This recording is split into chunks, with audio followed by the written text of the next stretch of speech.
안녕하세요, 김틴또입니다. 작년 말에 다녀온 포르투갈, 스페인, 그리고 영국 여행기를 시작합니다. 각종 맛집, 숙소, 여행지 등 다양한 후기와 정보를 다뤄볼 예정이니까요. 많은 관심 부탁드릴게요. 지난 리스본 여행기 1편에 이어 이번 영상에서는 리스본 전역 여행기가 이어집니다. 숙소 체크인 후 상큼하게 씻고 재정비를 마친 뒤 리스본 도심으로 다시 이동했습니다. 낮에 여행한 벨랭 지구에 이어 저녁은 리스본의 가장 중심지라고 할 수 있는 바이샤 지구를 투어했습니다. 지하철을 타고 호시우역에 도착했어요. 호시우역에서 나오자마자 멋진 페드로 4세 광장과 그 주변으로 이어진 고풍스러운 건물들의 모습이 보였습니다. 벨랭 지구와는 또 다른 느낌의 바이샤 지구 야간 풍경이 정말 운치 있고 멋졌어요. 도심 경관을 구경하며 헤스타우라도르스 광장 쪽으로 걸어 올라갔고 리스본의 상징, 낭만 있는 노란색 푸니쿨라를 탑승했습니다. 리스본에는 비카, 글로리아, 라바 총 3개의 대표적인 푸니쿨라가 있는데요. 저는 그중 가장 긴 구간을 운행하는 푸니쿨라이자 헤스타우라도르스 광장에서 알칸타라 전망대 쪽으로 올라가는 글로리아 푸니쿨라를 탑승했습니다. 참고로 비바비아잼 교통권에 푸니쿨라가 포함되어 있어 추가 결제 없이 무료로 탑승할 수 있었습니다. 우와, 영화에서만 보던 낭만 있는 푸니쿨라를 직접 타다니. 높은 경사로 언덕 때문인지 현지인 분들도 많이 이용하셨는데 리스본 마을버스 같은 느낌이라 정감 있고 낭만 그득했습니다. 탑승에서는 푸니쿨라 내부와 주변 풍경을 감상하며 올라갔고 하차 후에는 땡땡 종소리와 함께 다시 내려가는 푸니쿨라의 이쁜 모습까지 구경했어요. 감성 가득한 장면에 MBTI F 한껏 낭낭해졌습니다. 그렇게 낭만적인 푸니쿨라 탑승과 감상이 끝났고 하차 정류장에서 가까운 상페드로 알칸타라 전망대로 향했습니다. 알칸타라 전망대는 리스본의 대표 전망대 중 한 곳인데요. 도심에서 가깝기도 하고 공원 같은 한적한 느낌이라 편하게 휴식하기에도 좋습니다. 무엇보다 무료로 이용할 수 있어서 더더욱 추천드립니다. 캬, 높은 빌딩 없이 탁 트인 리스본 도시뷰가 정말 이뻤어요. 이게 낭만이고 유럽 여행의 묘미 아닐까요? 비가 내린 후 안개 낀 밤거리 야경이라 그런지 더더욱 운치 있고 몽환적으로 느껴졌습니다. 리스본 여행 내내 흐린 날씨가 내심 아쉬웠는데 이 순간만큼은 오히려 좋았어요. 알칸타라 전망대에서 나와 다음 행선지로 이동하려는데 마침 앞으로 이쁜 트램이 지나가더라고요. 정말 이쁘지 않나요? 정말 곳곳에서 리스본 감성 제대로 충전했습니다. 다시 푸니쿨라를 타고 내려가 페드로 4세 광장 쪽으로 이동했고요. 많은 상점들이 모여있는 카르모 상점가를 따라 올라갔습니다. 크리스마스를 앞두고 있어서 그런지 상점들이 각기 개성 있는 모습으로 장식되어 있었는데 구경하는 재미가 쏠쏠했어요. 그렇게 구경하며 상점과 골목을 따라 걸은 지 얼마 안 돼서 목적지인 산타우스타 엘리베이터에 도착했습니다. 조명도 잘 되어 있어서 어두운 저녁인데도 그 웅장한 모습이 정말 멋졌어요. 여기서 잠깐, 엘리베이터가 왜 명소인가 싶으시죠? 무려 1902년 만들어져 지금까지 장장 120년이 넘게 운행되고 있는 역사 깊은 산타우스타 엘리베이터입니다. 리스본 상부와 하부를 잇는 당시 최초이자 유일한 공공 엘리베이터라 더욱 의미 있고요.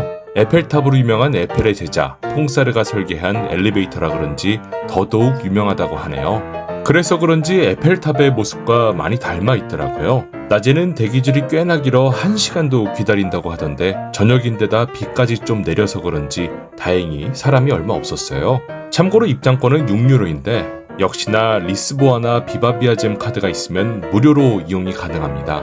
약 10분 정도 기다려서 탑승했습니다. 오래된 엘리베이터답게 내부가 나무로 되어 있었고요. 앤틱한 방 안에 들어온 느낌이었습니다. 꽤나 천천히 올라갔는데 함께 탄 사람들과 잠깐 동안이나마 되게 어색하더라고요. 개인적인 생각으로는 탑승 시간이 2-3분 정도로 매우 짧고 무엇보다 엘리베이터를 이용하지 않아도 걸어 올라갈 수도 있어서 솔직히 대기줄이 짧거나 무료로 이용 가능한 상황이 아니라면 굳이 탑승하는 건 추천드리지 않습니다. 그렇게 산타우스타 엘리베이터를 타고 상층부로 올라왔습니다. 원래는 계단으로 꼭대기 전망대까지 올라갈 수 있다고 했는데 막혀 있더라고요. 근데 뭐 꼭대기 아니더라도 전망은 잘 보였습니다. 앞쪽으로는 리스본 야경이 보이고 뒤쪽으로는 카르모 수녀원의 한켠이 보였습니다. 탁 트인 전경이 한눈에 보이는데 정말 아름답더라고요. 산타우스타 엘리베이터는 이용 안 하더라도 걸어 올라오셔서 이 이쁜 도시뷰 구경하시는 것만큼은 꼭 추천드립니다. 산타우스타 엘리베이터에서 나와 명동 같은 상점가 아우구스타 거리를 걸어 이동했습니다. 그리고 얼마 안가 거대한 아우구스타 개선문이 나왔어요.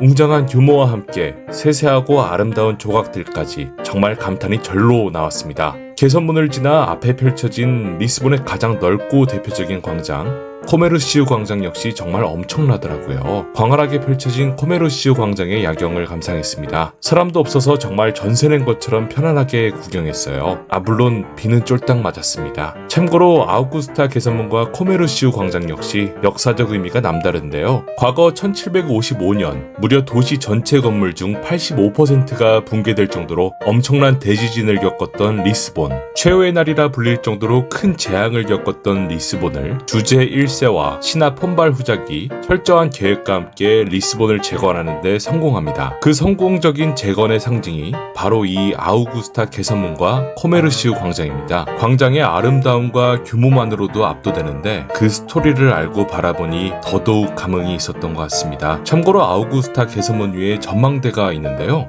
입장료가 있는데 역시 리스보아 카드가 있으면 무료라고 하니까 참고하시면 좋을 것 같습니다. 아우구스타 개선문과 코메르시우 광장에서 나와 리스본의 마지막 코스인 리스본 대성당으로 향했습니다. 가는 길에 우연히 보게 된 노사 세뇨라 콘세이상 벨리아 성당의 모습도 정말 아름다웠고요. 광장에서 약 10분에서 20분 정도 걸어 올라와 그렇게 리스본 대성당에 도착했습니다. 아쉽게도 시간이 늦어 내부에 들어가진 못했지만 역시나 아름다운 외관 모습을 찬찬히 구경했어요. 참고로 리스본 대성당은 대지진 때 파괴되지 않아 과거의 모습을 현재까지도 유지하고 있다고 합니다. 때문에 리스본에서 가장 오래된 성당이자 건축물 중 하나라고 하더라고요. 그래서 그런지 유럽 교회, 성당에서 일반적으로 보이는 고딕 양식이 아닌 로마네스크를 비롯한 여러 양식이 섞여 독특한 느낌이 드는 것도 매우 인상적이었습니다. 그렇게 리스본 대성당까지 마지막 코스를 마치고 사실상 당일치기로 우당탕탕 급하게 둘러본 리스본 여행을 마쳤습니다. 마침 성당 앞에 저희 숙소 방향으로 가는 트램이 있어서 탑승했어요. 마지막으로 낭만 있는 올드 트램으로 마무리할 수 있어서 정말 좋았습니다. 생각해보니 오늘 하루 리스본에 입국해서 숙소 복귀할 때까지 제대로 된 식사를 안 했더라고요. 들어가는 길에 마트에서 와인을 비롯한 이것저것 급하게 사가지고 숙소에서 가볍게 첫 식사이자 야식을 먹고 푹 잠들었습니다. 겸사겸사 리스본 현지 마트 구경했는데 재밌더라고요. 리스본에 이어 포르투로 이동해야 해서 아침 일찍 체크아웃하고 짐 챙겨 리스본 버스터미널로 이동했습니다. 참고로 24시간 교통권이 아직도 유효해서 떠날 때까지 정말 야무지게 사용했네요. 터미널에 도착했고 저희가 탑승할 플릭스 버스 찾아서 이곳저곳 돌아봤어요. 전광판이 따로 없어서 눈치 챙기며 상황을 살펴보다가 여러 사람들이 모여있는 플릭스 버스 정류장이 있어 그곳에서 대기했어요. 그런데 몽가스에서 좀 더 앞쪽에 있는 정류장을 가보니 다른 플릭스 버스가 있는 거예요. 알고 보니 이 버스가 저희를 비롯한 대기하고 있는 무리 모두가 타야 하는 그 버스였어요. 웃긴 건 저랑 여자친구가 이 상황에 대해서 한국어로 얘기 나누는데 주변에서 외국인들이 슬금슬금 모이더니 저희 얘기를 듣더라고요. 그러더니 대충 눈치챘는지 막 저희보다 빠르게 버스로 우르르 가서 결국엔 저희가 꼴찌로 타게 됐습니다. 역시 급한 상황에서는 눈치와 빠른 판단이 국룰이더라고요. 이렇게 약간의 배신감이 함께하는 해프닝을 겪으며 그래도 문제없이 버스 탑승 후 포르투로 이동했습니다. 약 3시간 정도 버스를 타고 그렇게 낭만의 도시 포르투에 도착했습니다. 아름답고 즐거운 포르투 여행기는 다음 영상에서 이어집니다. 다음 영상도 역시나 많은 관심 부탁드려요. 이상 김띵또 유럽 여행 시리즈 리스본 여행기 영상이었습니다. 감사합니다.